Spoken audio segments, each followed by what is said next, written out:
اللہ الرحمن الرحیم۔ معزز دوستو، ہمارا موضوع علم کی فضیلت کے بارے میں چل رہا ہے۔ اسی بارے میں 2-3 باتیں اللہ پاک نے ذہن میں ڈالی ہیں، سوچا آپ کے سامنے رکھ لوں۔ علم کی فضیلت کے بارے میں ایک حدیث جو میں نے پڑھی وہ آپ کے سامنے رکھوں کہ آپ صلی اللہ علیہ وسلم ایک مرتبہ مسجد نبوی میں تشریف فرمائے تو وہاں پہ 2 حلقے لگے ہوئے تھے۔ مسجد نبوی میں حلقے لگے ہی رہتے ہیں، آج بھی لگے رہتے ہیں، اس وقت بھی لگے رہتے تھے۔ تو آپ صلی اللہ علیہ وسلم نے دونوں حلقوں کے موضوع کے بارے میں جانا تو پتہ چلا کہ جو پہلا حلقہ ہے اس کا موضوع ذکر ہے اور جو دوسرا حلقہ ہے اس کا موضوع علم ہے، علم کا سیکھنا سکھانا ہے۔ تو آپ صلی اللہ علیہ وسلم نے دونوں کی تعریف کی اور بعد میں آپ صلی اللہ علیہ وسلم علم والے حلقے میں بیٹھ کے سیکھنے سکھانے والے حلقے میں بیٹھے اور فرمایا کہ یہ پہلے سے بہتر ہے۔ اور پھر یہی علم تھا جس کی وجہ سے حضرت آدم کو فرشتوں پہ اللہ پاک نے برتری دی، اور برتری کوئی عام نہیں تھی، بہت خاص تھی کہ آپ حضرت آدم علیہ السلام کو اللہ پاک نے فرشتوں کے ذریعے سجدہ کروایا، یعنی فرشتوں کو حکم ہوا کہ وہ حضرت آدم علیہ السلام کو سجدہ کریں۔ وہ یہ علم کی بنیاد تھی، مین جو اس میں پہلو تھا وہ علم تھا۔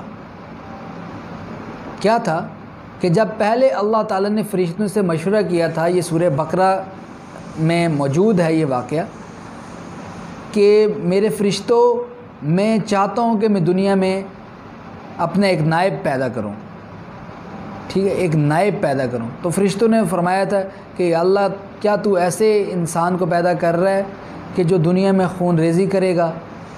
ہم تیری تسبیح بیان کرنے کے لیے کافی نہیں؟ تو اللہ پاک نے فرمایا تھا کہ جو کچھ میں جانتا ہوں وہ کچھ تم نہیں جانتے۔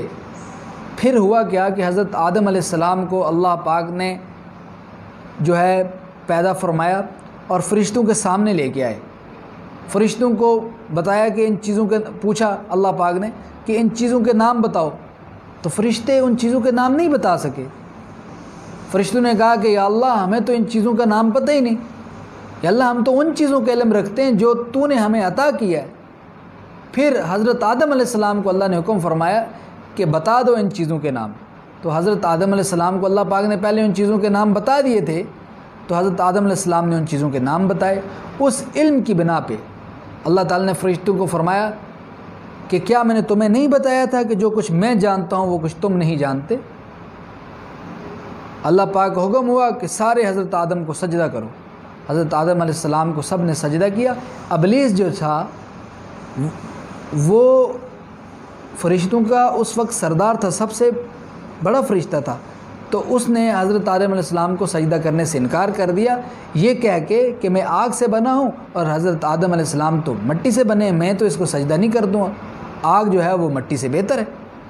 تو اللہ پاک اس سے سخت ناراض ہوئے اور پھر جو ہے اللہ پاک نے اسے نکال دیا، اور اس کا یہی کام ہے کہ وہ انسانوں کو گمراہ کر رہے ہیں۔ اس نے اللہ سے دعا مانگی ہے کہ اللہ تو مجھ سے خفا تو ہو گیا ہے، مجھ سے ناراض تو ہو گیا ہے، میری ایک دعا یہ ہے کہ ایک تو میری اولاد کو جو ہے بہت زیادہ تو بڑھا، اور ایک میں تیرے بندوں کو گمراہ کروں گا، ٹھیک ہے، جو میری طرف آیا وہ میرا بندہ، جو تیری طرف جائے گا وہ تیرا بندہ۔ اللہ تعالیٰ نے فرمایا کہ جا تو اپنے بندوں، جو میرا بندہ ہوگا تو اس کو اپنی طرف لے کے جانے کی کوشش کرے گا، لیکن 100 مرتبہ اگر وہ توبہ کرے گا، 100 مرتبہ وہ معافی مانگے گا تو 100 مرتبہ وہ میرا بندہ ہو جائے گا، میں اس کو معاف کر دوں گا، ٹھیک ہے۔ تو جب کوئی شخص جو ہے غلط کام کرتا ہے تو شیطان جو ہے اس کو اپنی طرف لے کے جاتا ہے اور اپنے راستے پہ چلانے کی اس کو کوشش کرتا ہے، وہ شیطان ہی اس کو لے کے جاتا ہے، ٹھیک ہے۔ اور جو شخص اچھے کام کرتا ہے وہ رحمانی راستے پہ چلتا ہے، اللہ پاک اس کو کامیاب کر کے دکھاتے ہیں۔ اگر انسان سے غلطی ہو جائے تو وہ اللہ سے معافی مانگ لے اور دوبارہ وہ رحمانی راستے پہ چلنے والا بن جاتا ہے۔ مجھے آپ کو اور سب کو جو یہ باتیں کہی اس پہ عمل کرنے کی توفیق عطا فرمائے، اور یہ پیغام آگے آپ شیئر بھی کریں۔ وما علینا الا البلاغ المبین۔ والسلام علیکم ورحمۃ اللہ۔